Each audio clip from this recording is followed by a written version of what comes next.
think we've stumbled onto quite a theme here. Last week it was crazy. Now we're institutionalized, and you just want a Pepsi. That's right. That's right. Suicidal Tendencies. I got to pick the song this week. Very excited. And to Jenny Sykes, my childhood friend, we used to sing that song constantly. All right. Well, that explains a lot. Welcome. This is the Fright Club podcast, and I'm George Wolf. I'm Hope Madden. And we are from madwolf.com. Recently voted. We're going to say it again so you can just think we're as obnoxious as we know we're being. Recently voted one of the top 100 movie blogs in the world. So we're a little excited. And you know what? We got to say thank you to the great crowd we had last week for our June Fright Club Live at the Gateway Film Center. We watched They Look Like People, and I think people really enjoyed it. I think so, too. It's a lovely film, actually. It's very tense, and Matt Weiner, who writes for us, he disagrees with it. He says it is really scary. It's very tense, but it's lovely, and I think everybody who left it really loved that movie. Yeah, I think so, too. So that was fun. And we look forward to the next one, July edition of Fright Club Live. Going to be right back at the Gateway on Wednesday, July the 12th, and we're going to see I Saw the Devil. Woo! They have booked the one and only 35 millimeter print on Earth for this screening, and we are so excited. You should have said, in the world. That's right. That's how we say that. Yeah, so that should be good. I mean, it's a good film anyway. I mean, it's punishing. You feel beat up by the end of it, but it's even going to be better when you're beat up on the big screen in 35 millimeters. So, no, that's always good. So we look forward to that. And we've got the countdown. We're heading into the asylums this week, and we've got a special guest. If you follow us on Twitter, and we hope you do, we're at MaddWolf, MaddWolf. You got to know our friend NakMac, Dr. Neil McRobert. Welcome back to the show. Hello, I'm calling here from Britain today. Last time it was Maine, New England. This time I'm back in Manchester, but hello, glad to be here. And, full disclosure, you have already told us you have a hangover. Yeah, I'm feeling pretty vulnerable today, to be honest. But you're toughing it out. You're playing hurt. You're here. Yeah, exactly. My girlfriend's in the front room right now watching TV, lying in a darkened room, and I'm talking to you guys about asylums. So, yeah, perfect. That's about right. So hopefully we've set the mood here. If you remember, NakMac joined us a few months ago. Was it last year? To talk about favorite Stephen King, because he's he's our Stephen King senior correspondent, right? He is that. So now we're back to talk about asylums. This is one that we've been kind of, putting off for a little while. We're finally getting to it. Seems like it's been cooking for a while. Yeah, it turns out, as I was looking into it, there were just like 90 that I hadn't seen yet. So I had to put it off for a while because I had to catch up. A lot of them are kind of the same as well. There's a lot of trash about this, and there's kind of it's a diminishing returns. I think there's only a few really good ones.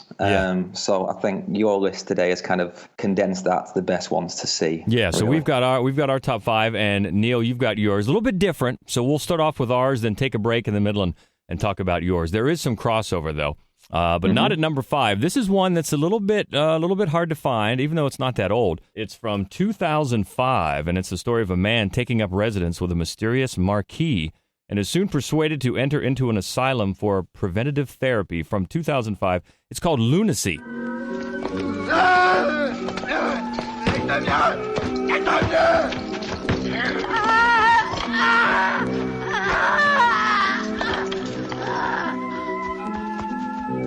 So this is a Czech film, and it's completely batshit insane, which seems really appropriate for the topic at hand. And it's about a young man who kind of suffers from these, nightmares that cause him to behave really erratically, and he takes up residence with a man who believes he is the Marquis de Sade. So he dresses, it's 2005 Czech Republic, and he's dressed like the Marquis de Sade, and he travels in a big horse-drawn carriage, and it's complete lunacy, as the title suggests.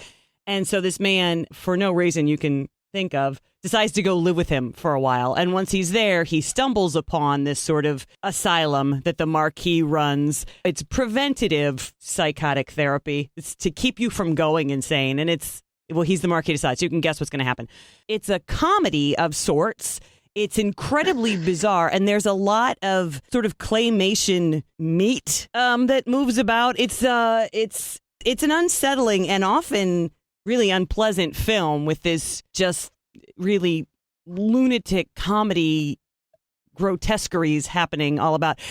I wound up really enjoying it, mainly because even though it's really kind of repulsive in a lot of ways, it's just definitely not like anything else in all of the world. And so I warmed up to it after a bit. Does it have any links to Salo, the Marquis de Sade horror film? Is it like that? Because I had to stop watching that. It was just it is grim. Not. Thank God. So it is, no, and yeah, I did not care for that one either. But I mean, there's, there unpleasantries happen to the guests at the asylum, right? So sadism ensues, but it's not nearly as grim. It's much goofier, but it's definitely, it's an unpleasant trek for sure. You had me at claymation meat, so yeah.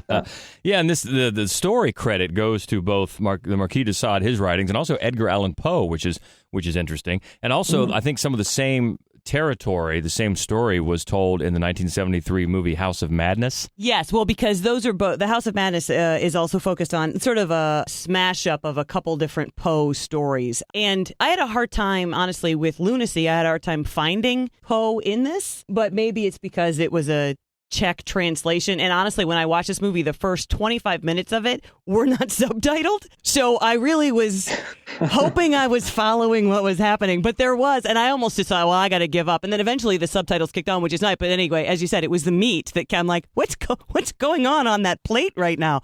So I was sucked in for a while. And it's funny, though.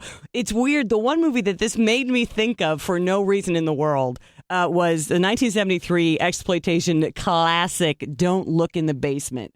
Just because he, the patient, the main character, he stumbles upon what's going on by sort of sneaking around, and the Marquis is suggesting that everything is fine. Don't look over here, but "Don't Look in the Basement" is like is really a B-movie classic, which is not nearly good enough to put on this list. And one of the reasons is that the first thing I thought of when I saw it when I was a kid was, well, no, things had gone much better if she had just looked in the basement. That would have been the first look in the basement, should be what this movie was called. But I think it would be wrong not to bring that film up during a discussion of asylum movies, because even though I'm not recommending it, I'm totally recommending it. So that one's kind of hard to find, but checks in at number 5, Lunacy from 2005 on our list of asylum horror. And going up to number 4, one that we've talked about before on a few occasions. I think this one makes NakMac's list as well. A 1979 film, a man tries to uncover an unconventional psychologist's therapy techniques on his institutionalized wife amidst a series of brutal murders. Cronenberg's The Brood. Never before have you faced anything so strange and sinister, so bizarre and unnerving. Until now. You can run. You can hide and hope they won't find you. But you won't escape. Once unleashed, the Brood will destroy anyone who gets in their way.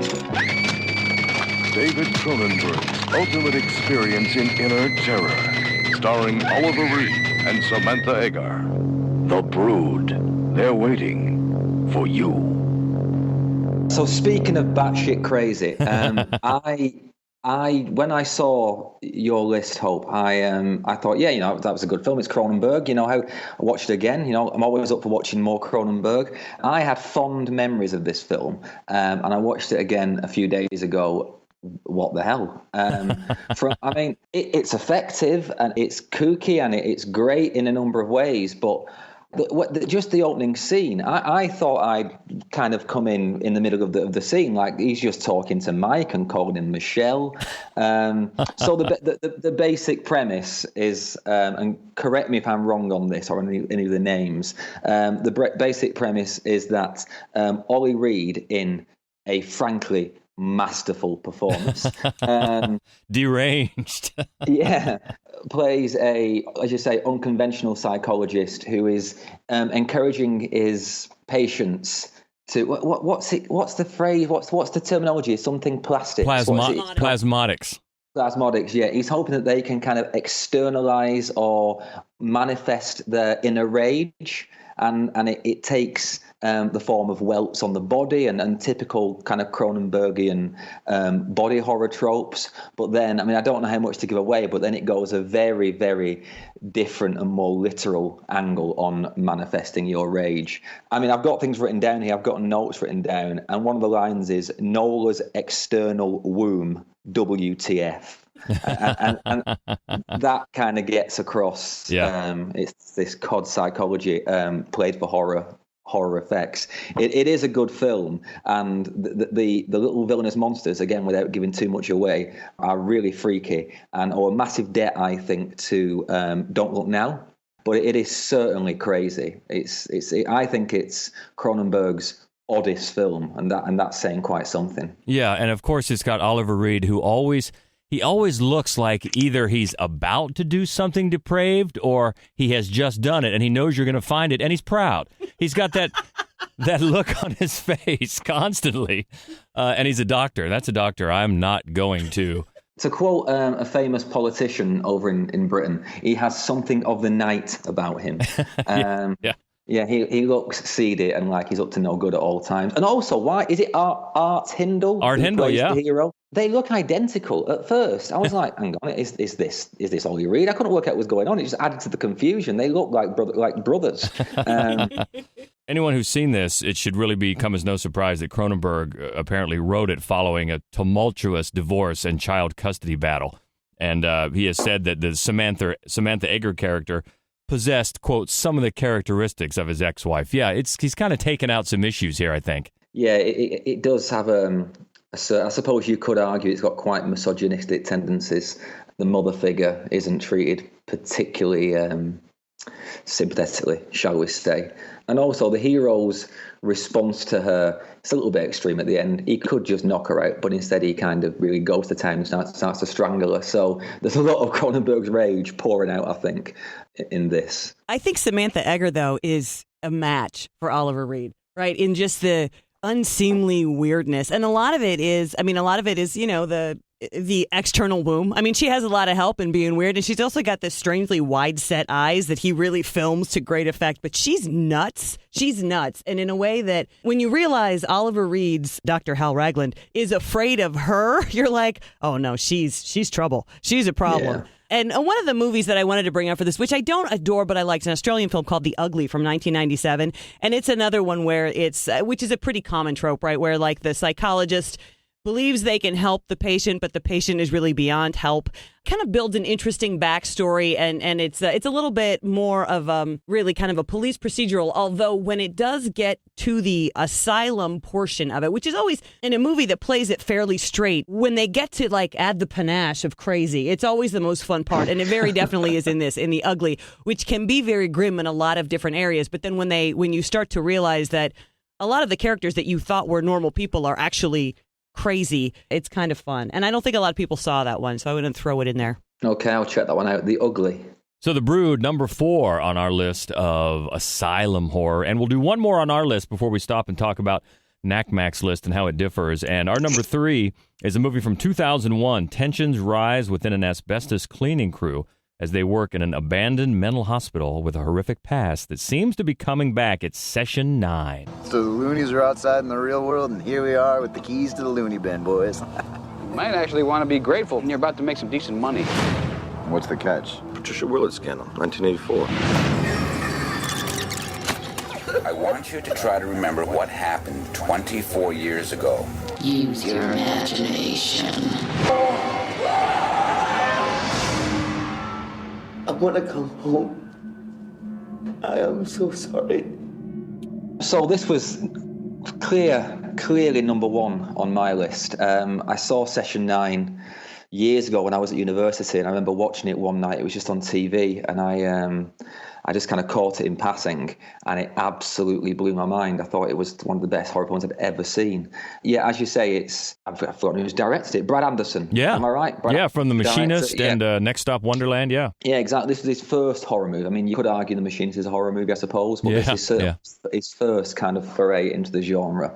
And in my opinion, an actual, genuine, modern-day cult classic. I don't even know if it had a cinematic release. I think it may have gone straight to DVD. When you look at the response from critics, it's pretty mixed, but there are some people out there who are massively zealous about this movie. Yeah. And the premise is they're ransacking and stripping the asbestos from this dilapidated old asylum, and they come across these 9 tapes, which cover the 9 sessions of the title, and during the tapes unveil this really macabre, creepy story of a young girl a woman called Mary Hobbs, who, as a young girl, was present at the death of her family.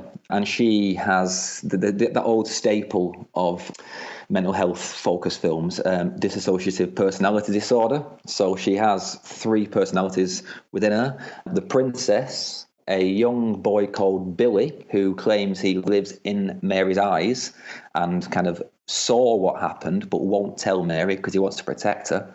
And another personality called Simon, who, as the story continues and as the team listen to more and more of the tapes, takes a more and more sinister presence at the heart of the story. It's a really, really creepy film. I'm glad it's on your list. I'm surprised that it's only at number 3. I'm wondering, what's your beef with Session 9? What's your beef? I like it, actually. I like it quite a bit. And it's funny, Brad Anderson, around the time that he made this film, really caught the world's attention. And then The Machinist really kind of solidified that. And then, he's kind of taken a weird turn in recent years. But it's funny that he also made in 2014 Stonehurst Asylum, which is very, very Shutter Island. It's very, lunatics running the asylum kind of a film. In fact, Ben Kingsley is even in it. So I think it's funny that he does have this kind of preoccupation with asylums and being trapped in asylums and lunatics and things like that. I think it's interesting. And I certainly, Session 9 is really one of his strongest films. I think The Machinist is probably his best, but he does a great job with this. And he doesn't break a lot of new ground. A lot of what happens is kind of predictable fare in an insane asylum kind of horror movie. But the atmosphere that he creates and the performances that he draws, you don't realize that you already know where you're going with all of this. And yeah, Peter Mullen is magnificent in it. Josh Lucas is great in it. Honestly, the whole cast is really wonderful. And there are a couple of very, very creepy turns, like when the kid who's afraid of the dark kind of gets trapped in the dark. It is probably the scariest part in the movie, but he does everything really well. I think it's just that there are a couple that are, I don't know, just more, I don't know, revelatory, I suppose. Poor Jeff gets lost in the tunnel. He has nyxophobia, so he's terrified of the dark, and he gets lost in this tunnel. And I've actually made a note about this. I was saying, I was trying to rant at my brain for something that I've seen that scared me more than that scene. And the only thing I can think of is there's a scene from a truly atrocious movie called Willow Creek. I don't know if you've seen that, where these people are sat in a tent while something goes on outside. That's a total aside, and it's got nothing to do with this subject, but it's worth watching for that scene alone. But apart from that, I can't think of a single scene that has made me more kind of tall-curlingly tense than that scene in the tunnel. But there's a few cool things about this film that I love. Like, for example, it was filmed at Danvers State Asylum, which Danvers State Asylum is the reason I kind of am so interested in this topic, because it is the quintessential evil asylum on the hill. It's where the lobotomy was perfected, if you can even use that word about that, but it's where the lobotomy was certainly practiced. But when they filmed it at Danvers, you now can't go to. It's been bought out and it's turned into condominiums, so you can't even go to it. I tried when I was in the States. I was going to climb the fence, but I decided not to at the last minute, because I've seen too many of these films. That's why. We know what happens after that. Exactly, and never seen again. But what I was reading about it, and they didn't have to. They only took 3 props into the entire movie. So aside from the bathtub that is in the hydrotherapy room, aside from some meat hooks and some plastic gloves in the tunnel, everything else was found on site. And apparently Anderson, he was inspired by, he used to drive past Danvers every day. And so he was inspired to write it, and specifically for it to take place there, because he saw it all the time. Yeah. And Peter Mullen, and I won't spoil the end of the film. The last line of the film is incredibly creepy, and I won't spoil it. But, I mean, do you agree about that last line? The last line of the tape is so creepy. But Peter Mullen, Caruso reportedly saw a ghost whilst filming. He saw someone walk past his window, and there's no one there. But Peter Mullen reported that, I mean, this could be marketing, I don't know, but he's on notes as saying that on several occasions he heard voices in his own head telling him to go to the roof and jump off. Ooh. And when you know what the film is about, that takes a whole new level of creepy. Yeah. That's why it's my favorite. I think it's just an absolute masterpiece. Yeah, it's got some very effective moments. And also, I guess there was a large subplot that was cut out of the movie that involved a homeless woman who lived and kind of lurked among the building and the workers. But in test screenings, audiences got that woman confused with Mary Hobbs. They thought she was the woman on the tapes. You could see that in that there really are no females in the cast whatsoever, and then to introduce one that you are also here, I can see where that would be confusing. So that's our number 3, but NakMac's number 1 from 2001 Session 9. So, all right, so let's pause before we get to our top 2 and go down the rest of your list. We know what your number 1 is, Session 9, but what else you got? Yeah, so number 5 on my list is Grave Encounters, which is a found footage horror movie, at which point I'd normally just not bother at this point. I've just lost the will to live with found footage. But this one is pretty good. I mean, it's technically speaking and narratively speaking, it's a pretty good movie. It's probably the Vicious Brothers directed it, and I'm not a massive fan of their work, but this is by far, I think, the best thing they've done. Yeah, I agree with you. I liked this one when it came out, and I didn't expect to like you because I'm not a huge fan of found footage horror. And this is it's like a ghost hunter, kind of a show, and they lock themselves in on purpose overnight, and so it's also kind of a fairly tedious plot. But the way that they execute it, it's a lot of jump scares. It's not like it's not like a classic that's going to live with you forever, but it is a fun movie. Towards the end, I think it gives way to it a little bit. It becomes a bit trite. It becomes a little bit cheesy in the final third. But I think, there's a lot of tension there. There's a lot of kind of like slow burn scenes where the jump doesn't come when you expect it and they pull the rug from under your feet. But most of the thing I like about this is that it has got a sense of humor. So when you see the frame story, the typical thing where it's like, many years ago, this video was found, the people disappeared. The guy who's presenting that is just insane. And then it gets into the actual video itself, and I've never seen better bad acting. And by that, I mean good actors pretending to act badly. Right. Because they're doing all the really cheesy, ghost hunter type stuff. And they're really pulling it off as people who can't act and who don't know where the intonation should go and don't know how to deliver decent lines. And it really works. So then when you see the realistic fear they go through, and it makes the acting it makes the realism all that more impactful. It's so true. Yeah, I do like it. I'm not a massive fan of this type of film, but I think this is certainly one of the better found footage films. And then your number 4, you had The Brood, which we talked about, but then your other option was Shutter Island, which I think you were mentioning earlier, and I think we agree. I'm not sure any of us would call that a horror movie, although it certainly is a movie that needs to be brought up, I think, in a list like this. Yeah, it is. I mean, the great failing with Shutter Island is if anybody has seen a lot of these movies, they will see the twist coming a mile off. It's a film that really, really it's only effective for people who haven't seen that many of these kind of movies. And even I bet even now I've said that, someone who hasn't seen that film but has seen a lot of these films will already have guessed what the twist is.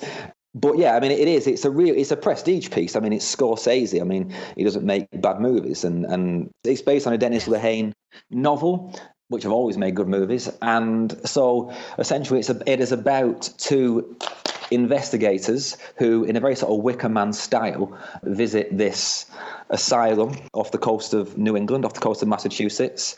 And as they investigate the goings-on in this really old-fashioned, creepy, creaky old asylum, things come to light and we're forced to reevaluate what's going on. And it is a bit of a guessing game. It's a little bit burdened by the fact that as good as it looks and as fine as the performances are, 100 years ahead of time what's going to happen. Yeah, totally. But it's fun. It's fun to go. It's one of those films you can kind of spot the tropes and spot the conceits, and I think that kind of gives its own pleasure in a way as well. If you are versed in this stuff and you go along and you can spot it, you can turn it into a drinking game if nothing else. Do it that way. And having watched The Brood again, I would probably have put this on the list rather than The Brood anyway. If I'm going to be honest, I think it's in every conceivable way, a better film. Quiet, you. But, well, we don't always agree, do we? That's we don't always agree on these things. Speaking of which, your number 3 made me laugh out loud. Really? You're not a fan of this movie? Oh, wow. So, this perhaps may be personal for me, but my number 3 is A Nightmare on Elm Street 3, Dream Warriors. One of the few horror movie sequels that I think lives up to the original, which could be sacrilege. I don't know. I mean, let's face it, we've all seen Nightmare on Elm Street 2, which is a car crash, so it had to only go up from there. And I think it's a great film, and the premise is, of course, that it's set in a psychiatric hospital in which Heather, you know her name, guys. Is it Heather Langenkamp? Is yes, that how we pronounce her that's name? it. Yeah, Nancy. Heather Langenkamp, a woman who is literally out-acted by the rubber doll that is pulled through the door at the end of Nightmare on Elm Street. But no, she's playing a dream therapist in this hospital for young, disturbed people. And of course, Freddy Krueger is running amok in their dreams. And there's some just great imagery. I mean, the one that always springs to mind for me, and I think for most people, is the Puppet Master sequence. Oh, absolutely. That's clearly the best sequence in there, sure. Yeah, I mean, it's the best sequence in any of the entire franchise, I think, where literally in someone's dream, Freddy has, I don't want to be too graphic, but has literally pulled the sinews and tendons out of some of these people and is dancing them like puppets. It's just incredible. And it belongs to an era of kind of horror special effects that I really miss before we went hyper-realistic. I love all that crazy stuff, you know, the Tom Savini. I love all that kind of stuff. I think we've gone way too gritty. But I've got to admit, one of the reasons this made my list is because as much as I'm an old battle-scarred veteran of horror movies, I can't watch this franchise without being terrified. There's something about it gets to me. I mean, I once had a nightmare when I was a bit younger where Freddy Krueger was in my dream and that was it. Then I was like, that's it. I'm done for, you know. And ever since, I've never quite been able to watch these films comfortably. They really freak me out, and I don't know why. I mean, I know you often mentioned, George, about the scene in the first one with the long arms. Yeah. Love that. Everything about this franchise terrifies me. So this one was always going to make my list in terms of just how much it scares me. It may not be the greatest film, but it terrifies me. They all do. So that's, number 3, Dream Warriors. And then your number 2 is actually a film that neither one of us have seen. So it's one for us to look up after the show. Oh, yeah. Okay. So my number 2 is, it's known simply as Asylum in the UK, or the much more notable title, House of Crazies, for its US release. It's 1972 British horror film made by Amicus, who were responsible for doing a lot of these anthology horror films in the 60s and 70s. They were kind of a competitor of Hammer, I suppose. So they did things like Tales from the Crypt, Vault of Horror, House That Dripped Blood, things like that. And this is an anthology or kind of portmanteau movie. And again, it's one of those, you see these horror films where you watch it and when the twist happens, you're kind of like, oh, come on, that's a cliche. But actually then you realize this film set the cliche. And this is very much one of those. That cliche I'm talking about is the very twist that it's at the end of Shutter Island. And sure. It's that kind of same sort of area. And Stonyhurst Asylum as well is always it's also predicated on this similar twist. But it's just a cool, creaky, I've used that word a few times now, but a really creaky British horror movie where it's very gentle in a way. So basically, there is a character played by Robert Powell, who is a kind of fairly famous TV actor over in the UK. He plays Dr. Martin, who attends this, I love it, the secluded asylum for the incurably insane. It's a great name. And he's been interviewed for a job there. And the kind of strange, unconventional interview approach is that he's forced to go amongst the inmates, interviewing them and work out which one of them is the recently committed ex-warden of the asylum, the Dr. Starr, the former head, who's undergone a complete mental breakdown in recent weeks. So basically, he goes through meeting these different inmates who I think he meets 4, who each tell him a story. And these stories quite often are nothing to do with the actual asylum. They're often, the reasons why they're in the asylum. And it's that typical Tales from the Crypt sort of moralistic fable, 20 minutes each. But they are quite good. I mean, the special effects for the time is pretty good. One is about, a voodoo priestess. One is about a man who creates this fabric that can animate anything. And obviously that includes the dead. Sure. And things like that. There's one, the best one is one that's simply called Lucy Comes to Stay. which features a woman who's recently been released from the asylum and is being closely monitored, and then her friend comes to stay, and lots of things go wrong. And I won't spoil the twist again, because it's quite a cool twist if you haven't seen this sort of thing. But we do eventually find out who Dr. Starr is, and it's not who you would expect. Nice. Well, you can't build a whole movie on and have it stick around for that long if it is who you expect. So that's good news. And your number one was Session 9. Yes. So which we've covered, which is great. I mean, it is a good movie. But so the number 2 that we have, so the one that beat Session 9 on our list, is a documentary that actually we were really lucky. We did a podcast on documentary horror forever ago, and I had wanted to see this film and couldn't get it. I couldn't watch it, so I apologize because I felt sure it should be on the list. So somebody came to a Fright Club Live with a copy for us to use, and we've seen it since. And it's Frederick Wiseman's really seminal documentary from 1967, Tittycut Follies. Hide-a-lee, hide-a-lee, hide-a-lee-ho, just you and me.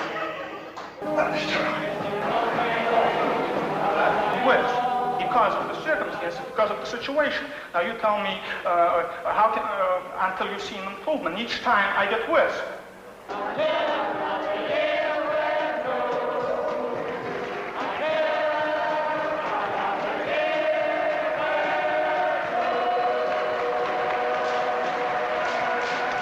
Yeah, speaking of Shutter Island, this was actually screened for the whole cast and crew of Shutter Island before production began, and it's really become legendary. It's the only American film banned from release for reasons other than obscenity or national security, because the Massachusetts Supreme Court ruled that the film constituted an invasion of inmate privacy and ordered it withdrawn from circulation. So that's why it was so hard to see for so long and kind of, so infamous. And once you see it, it's very real and just shakes you in the way not only that these inmates are treated, but in the attitude of the people that run this asylum and their just cavalier mistreatment of these people. And then the whole movie is kind of juxtaposed around the idea that they're having this talent show, because the title of the movie is taken from a talent show put on by the inmates and then also kind of run by the people in charge. And you see, I guess what you'd call the head of the place doing this big song and dance number. And it's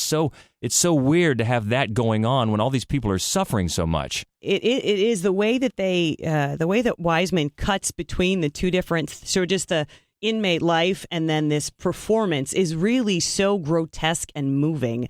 And he made a huge and amazing contribution throughout his entire career with these fly on the wall documentaries of institutionalized sort of horror, right? Meat and education. He did hospitals. He did all kinds of things.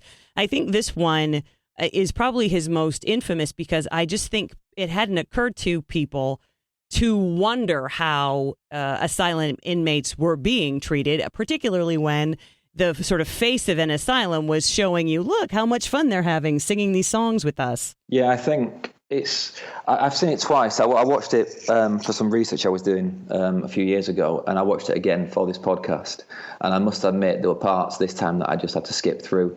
I think it's a horror film in the truest possible sense of the word, in that it truly horrifies. It's not, it's not a fun film to watch. It's not the kind of horror that you get any kind of enjoyment from at all. It's just a really sad, grueling picture of kind of inhumanity.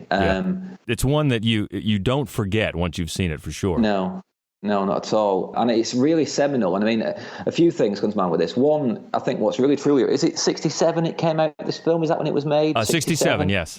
Yeah, and you realise just how far we haven't come. Because, I mean, I don't know if people in the US know about Bedlam in the UK, but the word Bedlam, to mean kind of, craziness and riot and anarchy, it comes from Bethlehem Hospital for the criminally insane in London in like the 18th century, and often you read, in British culture you will read a lot about Bedlam and the way people were treated and the kind of measures that were taken to reform that. And then you watch the Tittycut Follies and you realise that in the intervening 200 years we've just got nowhere. You know, it's just the same. Yeah. And when you watch something like, I mean, one thing we haven't mentioned today because we're doing movies, but I think one of the best examples of asylum-based horror is from American Horror Story season 2. No question. Asylum. Yeah, absolutely. I mean, and when you watch that, the aesthetic of it, everything is taken from the Titicut Follies. Even like hydrocephaly, you know, the character who's got the hydrocephaly, you know, as that real emblem of physical illness being treated as mental illness, and all these things, and I think you realise just how integral the Titicut Follies is to our modern conception of the asylum gone wrong. You know, really powerful. Agreed, and that is our number 2, Titicut Follies from 1967. Moving up to number 1, you wondered what it was, and we go all the way back to 1920. Hypnotist Dr. Caligari uses a somnambulist, Cesar, to commit murders. The Cabinet of Dr. Caligari. So in terms of a film that sort of created the, you know, tropes that all the other films followed, this is the one, right? You know, and besides being just visually masterful and an amazing film to look at, but the concept is the frame. You open on a man sitting on a park bench talking to somebody about this horrible thing that happened to him and he and his fiance, and then he tells the whole story, and so you get this amazing story, really beautifully filmed about this menacing figure that came to town and the, you know, hypnosis and murder that followed. And really, I mean, I think what people remember the most is the look of this film because, well, it was 1920, so there weren't all that many films that preceded it, but there had never been anything that really looked like it. And there were many films really up to today that have borrowed the aesthetic of this movie. But really the reason that it made the list is because then there's the, you know, of course, there's the twist end that has become maybe the most common element in all like asylum-based horror. Yeah, it is odd how much that twist is. I mean, I suppose it's because it's a genre about, you know, what is real and what is not real, and you can so easily play with that boundary. But that twist, it's in almost every one of the films we've talked about, isn't it? You know, that what can we trust from the POV of the protagonist at the end. Yeah, it's a great film. I think Tim Burton must have seen this film in the cradle. Yeah, because absolutely. He's been making it ever since, basically. You look at any still of this film, it could be a Tim Burton poster.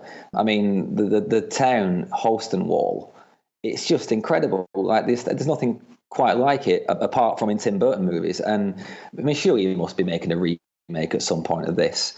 But yeah, no, it's a great film.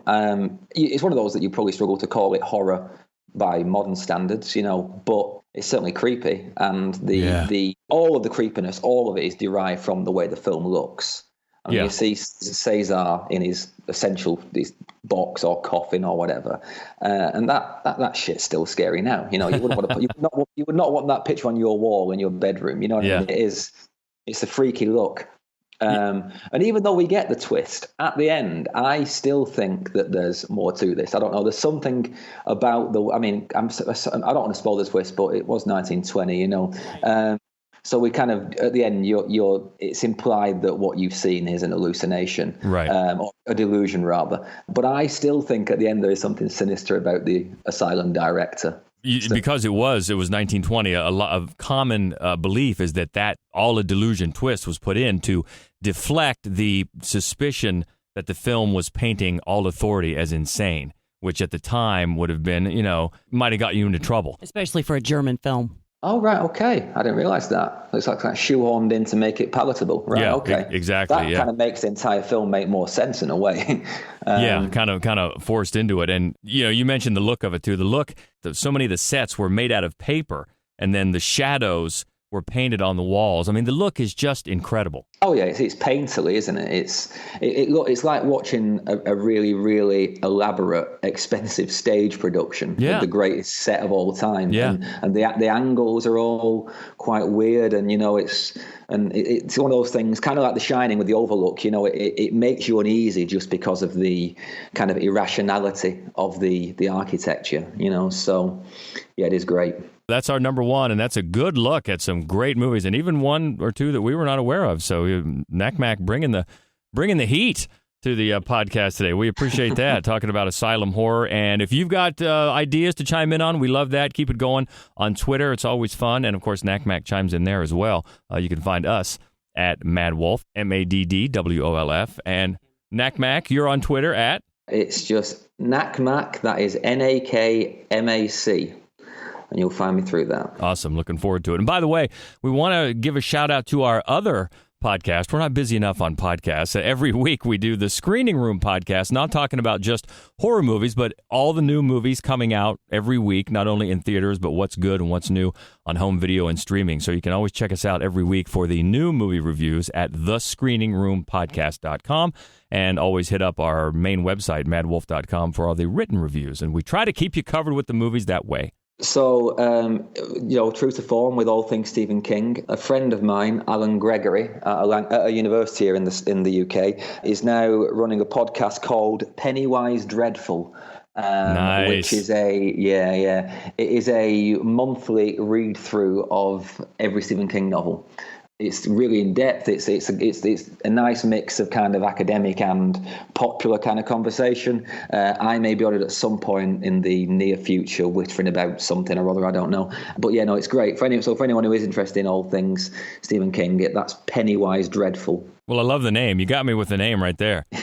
Yeah, no, and they've got accents like me as well, so if nothing else, it's good for a laugh. Looking forward to that. Appreciate that. Okay, yeah, chime in on Twitter to keep the conversation going. We hope you can make it, if you're in the area of Columbus, Ohio, to the next Fright Club Live. That is going to be on July 12th for I Saw the Devil. Looking forward to that. NakMac, Dr. Neil McRobert, thank you so much. We appreciate it. Good stuff today. Thank you very much. Yeah, it's always a pleasure. And until next week, I am George Wolf. I'm Hope Madden. And this is the Fright Club Podcast. Hit it. Stay frightful and crazy, my friends. I'm not crazy. Here's the dessert. You're the one that's crazy.